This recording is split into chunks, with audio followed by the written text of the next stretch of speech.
pessoal, tudo bem? Eu sou o Dr. Pirilampo. Hoje vamos conversar sobre litíase renal, a famosa pedra nos rins. É uma doença muito comum. Cerca de 10% das pessoas terão uma ou mais crises em suas vidas. Quem já teve, tem 50% de possibilidade de apresentar novo episódio dos 5 a 7 anos seguintes. Por isso, trata-se de uma doença crônica. Milhares de pessoas possuem a doença e não sabem, pois os cálculos renais podem permanecer no organismo durante meses ou até mesmo anos, sem causar nenhuma dor. No entanto, quando há dor, é uma das mais fortes que o ser humano pode aguentar. É mais comum em homens devido à anatomia, já que a uretra masculina é maior do que a feminina, e aos hábitos gerais. O cálculo é gerado por acúmulo de alguns componentes na urina, como estruvita, um composto formado por fosfato amoníaco magnesiano, presente normalmente em pH muito alcalino, cistina e ácido úrico em pH ácido, cálcio puro ou em forma de oxalato, sendo os puros associados ou não a fosfato, que não afetados pelo pH. Esse acúmulo está associado a um ou mais fatores extras, como herança genética, quando o indivíduo tem na família casos anteriores de litíase, alterações anatômicas, variação no tamanho da pelve ou no diâmetro do ureter e da uretra, e doenças. A osteoporose aumenta a concentração de cálcio no sangue, e esse cálcio em excesso deve ser eliminado pelos rins. Isso pode causar litíase no paciente devido ao acúmulo de cálcio no canal urinário. Defeitos metabólicos também podem estar relacionados à litíase, pois íons podem ser eliminados em excesso pela urina, decorrente de uma alta produção. Distúrbios na tireoide e na paratireoide, mais precisamente hipertireoidismo e hiperparatireoidismo, alteram o metabolismo, principalmente do cálcio, já que estimulam o remodelamento ósseo. Defeitos no intestino podem gerar uma alta absorção de íons no trato gastrointestinal, o que levaria também ao acúmulo no canal urinário. E também infecções renais podem se desdobrar em litíase, pois causam obstrução no canal urinário e, portanto, acúmulo de excretas. Outro fator importantíssimo que interfere na origem de cálculos renais são os hábitos. O principal é a baixa ingestão de líquidos, pois a urina fica muito concentrada. O sedentarismo, a obesidade, o uso crônico de certos medicamentos como corticoides e diuréticos e a exposição contínua ao calor, como em certas profissões. A exposição ao calor interfere porque, nessa condição, a pessoa pode ficar desidratada e logo sua urina ficará mais concentrada.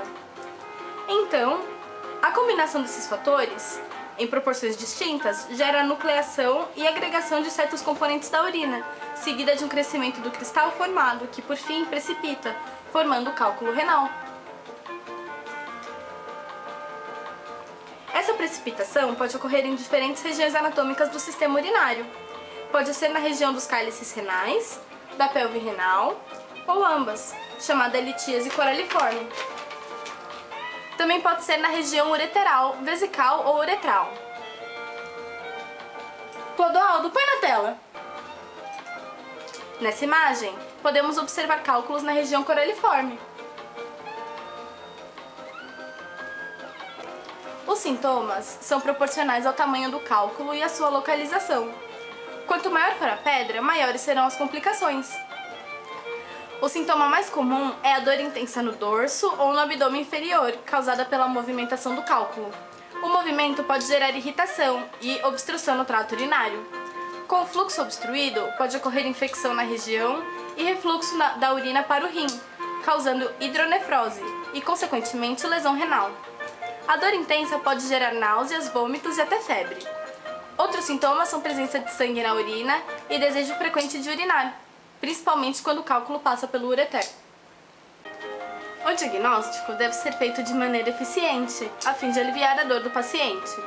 Os principais métodos utilizados são os exames de urina tipo 1 e de raio-x simples do abdômen, por serem rápidos e baratos. O exame de urina pode detectar hematúria e quantificar leucócitos. O de raio-x identifica calcificações no trajeto do ureter e intrarrenal. No entanto, trata-se de um exame inespecífico, pois detecta somente cálculos maiores, 2 a 3 milímetros, desde que não haja sobreposição de gases, de resíduos ou de estruturas ósseas. Caso Caso esses exames não sejam conclusivos, podem ser realizados exames de ultrassonografia de abdômen e tomografia computadorizada. Eles podem diagnosticar a presença, a localização exata e o tamanho do cálculo. A vantagem da ultrassonografia é que ela não necessita de contrastes ou de exposição a raio-x, porém é menos precisa do que a tomo, que reconstrói imagens em 3D, mas necessita uso de contraste e é mais caro. Se ainda forem necessários exames para diagnosticar o caso de litíase, existem aqueles complementares. A urografia excretora faz uso de contraste iodado e, além de detectar o cálculo, também avalia indiretamente a função renal, através da excreção do contraste. A ressonância nuclear magnética é o método mais indicado para gestantes e pacientes com alergias a contrastes, já que é muito preciso e não envolve radiação ou uso de contrastes, mas é o mais caro dos diagnósticos. A ureteropielografia é um exame invasivo, onde o contraste é injetado diretamente na via excretora, via ascendente por endoscopia ou descendente via função. Por isso, é o menos utilizado. Ainda bem! O tratamento consiste, primeiro, em abrandar a dor do paciente pelo uso de analgésicos, antiespasmódicos, anti-inflamatórios, podendo chegar ao uso de morfina. Caso não haja melhora, a internação é necessária para injeção endovenosa contínua do medicamento. Nesse momento, pode-se realizar os exames de diagnóstico que irão identificar a localização do cálculo. O acompanhamento clínico deve ser realizado por um urologista. Em 80 a 90% dos casos, é possível tratamento clínico expectante, ou seja, aguardar a saída natural do cálculo. Pode-se também utilizar medicamentos como alfa-bloqueadores e corticoides. Um método muito usado, por não ser invasivo, é a litotripsia externa, em que ondas de choque emitidas por um aparelho colocado no dorso do paciente atingem a pedra, causando sua ruptura e facilitando que seja expelida. As cirurgias endoscópicas e convencionais são pouco utilizadas atualmente, por serem muito invasivas, necessitarem de internação, anestesia e aparelhos específicos. Para garantir o tratamento, é importante prevenir a formação de novos cálculos. A prevenção é feita aumentando a ingestão de líquidos, 5 litros diários. Cerveja não conta! Realizando atividades físicas regularmente e mantendo uma dieta saudável. A dieta não se deve, como muitos pensam, reduzir o cálcio, porque ele é essencial para a formação do esqueleto, para manter níveis hormonais, para que haja contração muscular, etc. O que se deve fazer é reduzir a ingestão de sal e de proteínas animais. Se o paciente apresentar distúrbios hormonais ou de absorção, pode haver terapia medicamentosa para prevenir futuros casos de litíase. Algumas moléculas diminuem a possibilidade de um cristal se desenvolver em cálculo, agindo como competidores. Alguns exemplos são íons magnésio e alumínio, citrato e pirofosfato, algumas macromoléculas e glicosaminoglicanos, GAGs. No esquema apresentado, vemos uma GAG impedindo que o cristal entre em uma célula epitelial do trato urinário. Agora, vemos alguns fatores que também influenciam na absorção do cristal. O ADP, o EGF, fator de crescimento epidérmico, e o TGF-beta, que controla a diferenciação e proliferação celular e estimulam a absorção, enquanto que a proteína THT inibe a adesão. Uma vez absorvido, o cristal gera uma resposta celular, que envolve a alteração do citoesqueleto, da expressão gênica de fibroblastos, podendo chegar à apoptose celular, onde o cristal pode ser destruído ou expulso por transcitose, dando início à litíase renal. Existem algumas teorias sobre o porquê de algumas pessoas tenderem mais a desenvolver litíase renal do que outras. Uma delas é a teoria da ausência de inibidores, que diz que algumas pessoas não possuem aqueles competidores que comentamos, que inibem a absorção celular do cristal. Outra é a teoria da indicação da matriz, que diz que as matrizes dos cálculos são formadas por moléculas que, originalmente, inibiriam a sua formação. A presença de mucoproteínas não funcionais é um exemplo que predispõe o indivíduo à formação de cálculos.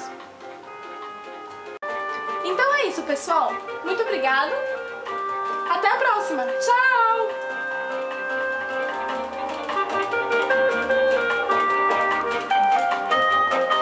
Um agradecimento para o Diego do 011N, que foi o nosso técnico, cameraman e editor de vídeo. Uhul! Deixa eu ajeitar meu cabelinho. Peraí. No entanto, trata-se de um exame inespecífico, pois detecta somente cálculos maiores. O tratamento consiste primeiro em abrandar a dor do paciente pelo uso de analgésico. A internação é necessária para a injeção Meu Deus, tá difícil.